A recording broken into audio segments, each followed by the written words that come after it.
За сведения о подозреваемом в убийстве семейной пары на станции Балхаш объявили вознаграждение. Родственники погибших супругов, начальника участка депо и его жены обещают выплатить денежную награду тому, кто сообщит данные о местонахождении 27-летнего Руслана Алимбаева.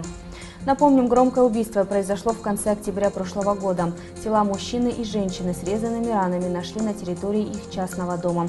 Они воспитывали 4 детей. Подозреваемым в убийстве объявили родственника погибших 27-летнего Руслана Алимбаева. Его объявили в розыск, однако до сих пор его местонахождение неизвестно.